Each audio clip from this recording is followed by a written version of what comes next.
कजरी रानी सुन, और बाप दिया हमरा से तय कर ले रहे, और तू नैन मटक्का करता हूँ हुसैन साहब से।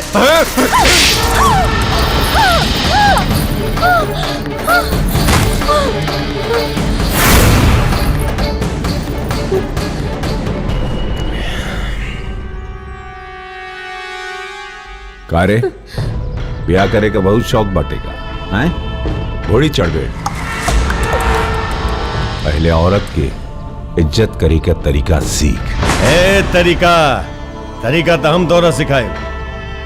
ये इलाका में रहे के तरीका, हमर आदमियन से बात करे के तरीका, हमरा होके वाला मेहरारू के ना देखे के तरीका। कैसे? ए बेचना। हाँ भाई जी। क्या बोले रह रही? कुत्ता बने बे हमरा तू कुत्ता। आज हम तारा कुत्ता बनाए। आओ बनाओ। हम तारा क्या कुत्ता बनाए।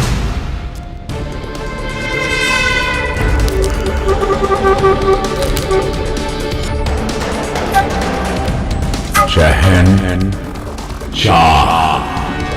का नाम हमारा शहनशाह।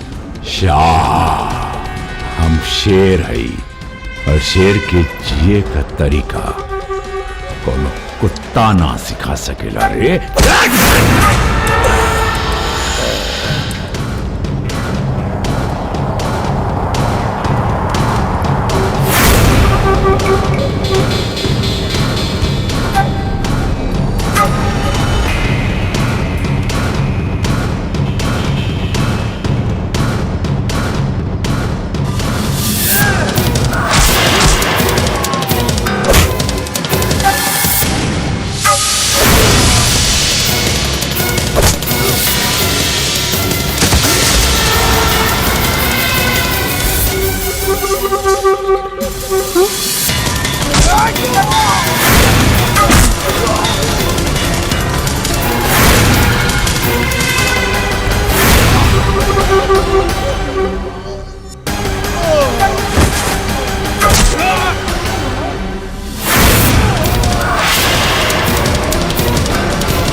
घोड़ी चढ़ी। ए चमचा पार्टी ले जा रे करा के एजा से, ना तो कजरी से का केहू से बिया करे लायक ना छोड़ब।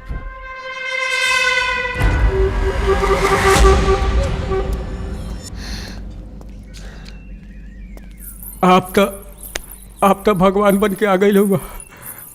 आप ना आइल रहता तो हम बाप बेटी के ना जाने कौन गत भइल रही। अरे कोनो गति ना भइलो धत, मर्द बड़ा भोजपुरिया काहे घबरा तड़ा। कोनो बात नहीं की, अब कोनो कर्जा मांगे या कजरी के छेड़े ना आए, ठीक है? अच्छा हम चलता नहीं। अच्छा कजरी बाय। बाबूजी तो ठीक बाड़ा ना बाबूजी।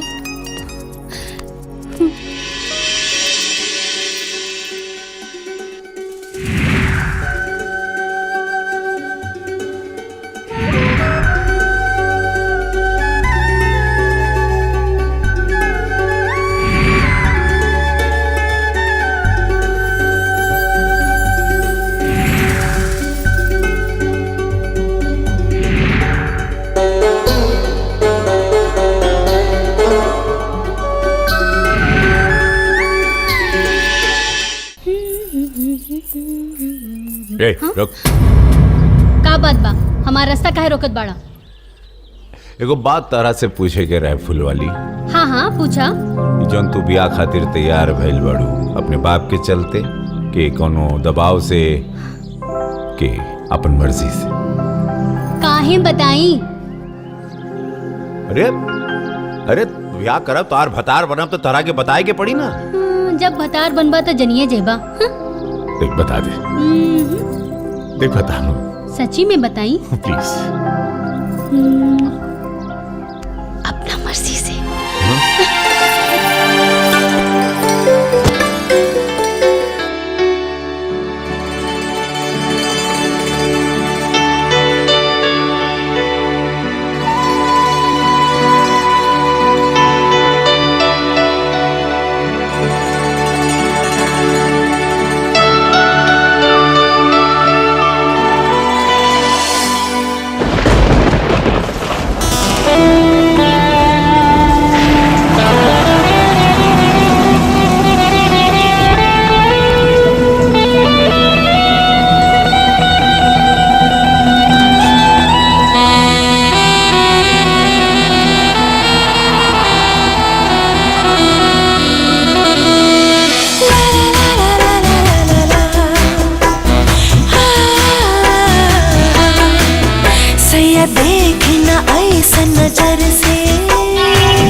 देखी के तोहरी जवानी काबू में हम नहीं खिरानी, कोरा में आवाना इतना तड़पावाना, कोरा में आवाना इतना तड़पावाना, कहे दा प्यार तन मन से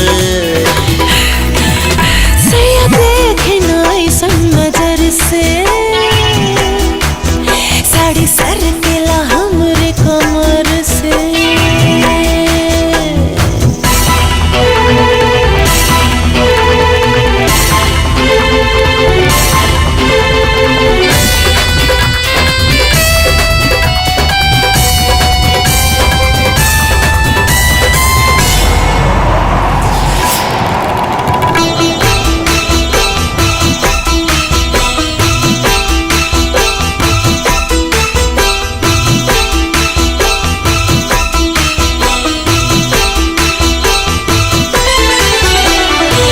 मुआ न मोड़ा दिलवा न तोड़ा, सीना से रानी सिमट जा, लाज शर्म के कहना उतार के हमरा बदन से लिपट जा।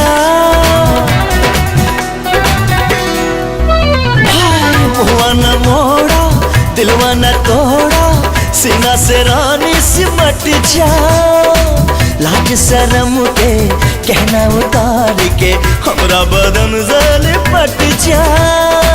कसके कलाई न मरोड़ी, ऐसे न करे पर जोड़ी, धड़कन बढ़ाई ना इतना सताई ना,